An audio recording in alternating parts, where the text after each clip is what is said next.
Ramagana is famous for something the people of this town in eastern Rwanda would rather forget: genocide. 14 years ago, it was a place of death. But today the town is famous for something else. The children of Ramagana are leading Rwanda into the 21st century. Those little green and white things they're carrying are actually computers, laptop computers, and the kids are hooked on them. Bonheur Sabamungu is 13 years old. He's had his laptop for a couple of months. He says he is discovering many things. To see the story of my country, the story of the presidents of Africa and America. Yes, this is that $100 laptop you've probably heard about.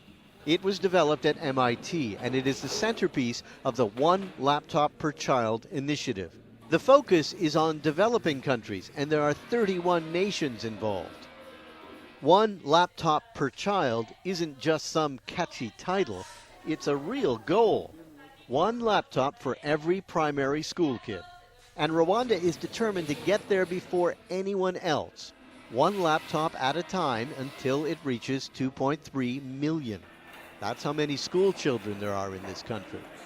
The president of Rwanda, no less, is the driving force here. Paul Kagame, the former general who led the rebel army that ended the genocide.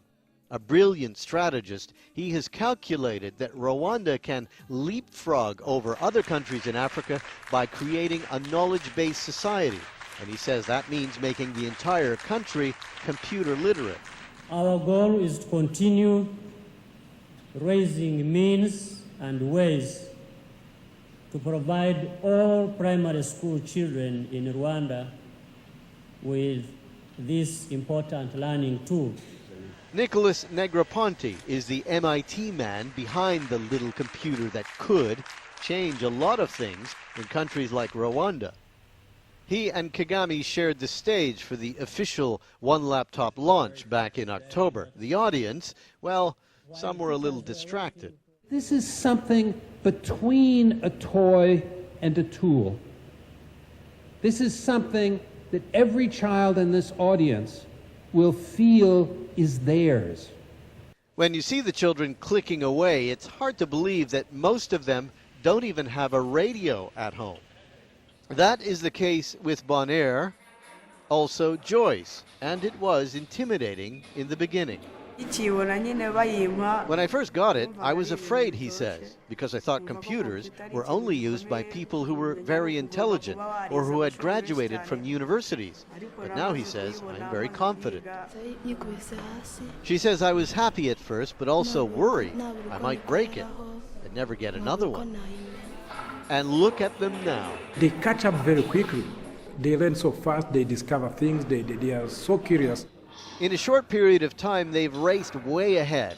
The teachers often struggle just to keep up. These laptops may be small, but they've got a lot of information crammed into them. There's over 30 programs. It doesn't use a hard drive, it uses a 1 gigabyte flash memory. Now, that may not sound like very much, but for these children, it has opened an entirely new world. Those green cylindrical things are antennas, which pick up the wireless network. In remote places like this, they bring it in with a satellite hookup.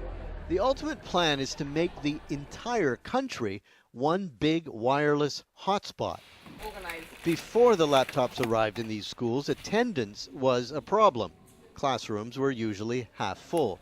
Not anymore.